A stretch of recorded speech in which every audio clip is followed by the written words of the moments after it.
Today we're going to talk about timeouts for a two-person officiating crew system. Here are the timeout positions for our officials in a two-person officiating crew. So one official will be at the ball spot. There is one exception. We'll note that exception in a moment. The other official will be at one of two positions on the division line circle. He will be at the top of the division line circle nearest the scorer's table for 30-second timeouts, or the bottom of the division line circle for 60-second timeouts.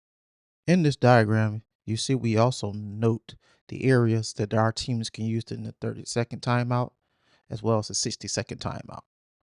Take note they can use the entire bench area and court area in the 60-second timeout, where in the 30-second timeout they can only use the entire court area.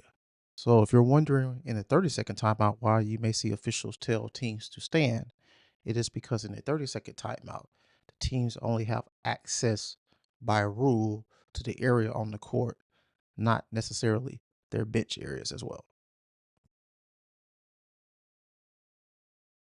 If a timeout is not called after an out of bounds violation, or a timeout is not being called with free throws still remaining, the designated spot of the ball or non-designated spot of the ball, depending on the given situation, will be at one of our four designated spots, as you can see in this diagram.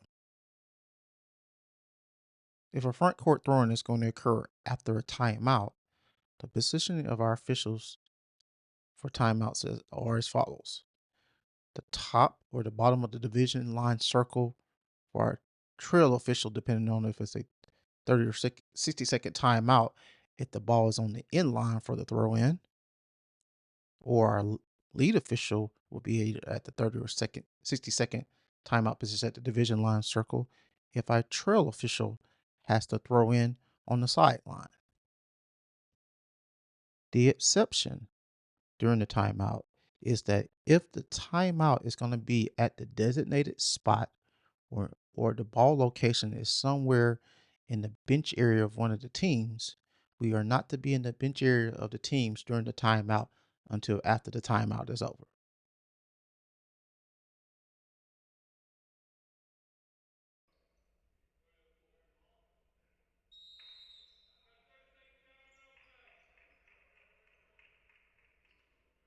We are not to hold the ball or reporting timeouts.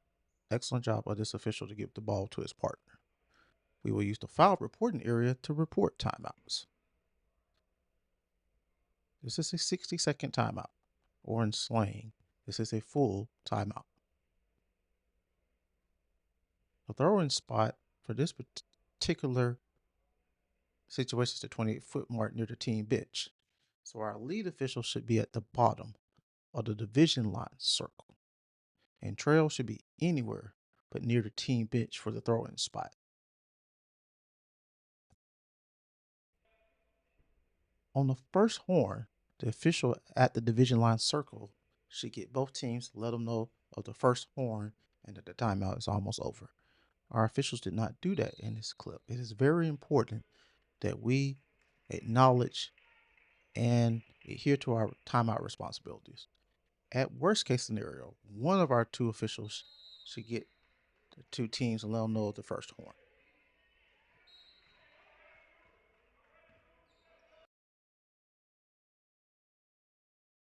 If a backcourt throw-in is to follow a timeout, then our trail official will have the ball spot, and our lead official will have one of the two spots at the division line circle, depending on if it's a 30 or 60-second timeout. Note that timeouts in the backcourt are the one type of timeout where a non-designated spot throw-in is possible if we have a throw-in spot along the end line after a made shot or a last made free throw. I will say this again. If the ball spot following the timeout is somewhere within the team bench, we do not want to be within the team bench area during the timeout.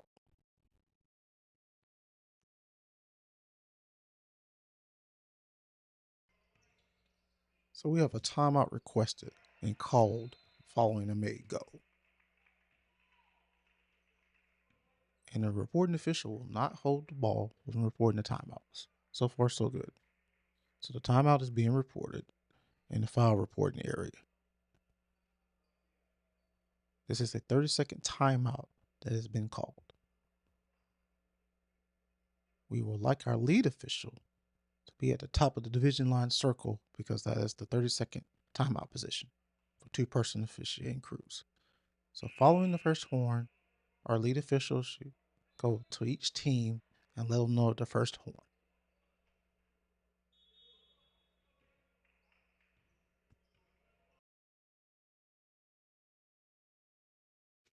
So between quarters 1 and 2 and 3 and 4 is essentially a 60-second timeout.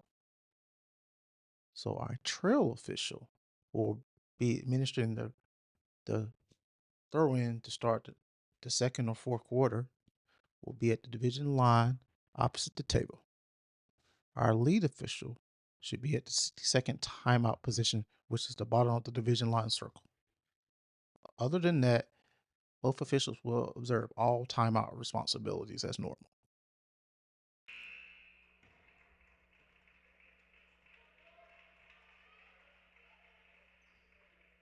Again, between quarters is essentially a 60-second timeout. So lead should be at the bottom of the division line circle, and trail should be at the division line. All other timeout responsibilities should be assumed and executed as normal. On the first horn, our lead official is responsible for getting their teams out the huddle so we can begin either the second quarter or fourth quarter. In this case, we will begin the fourth quarter.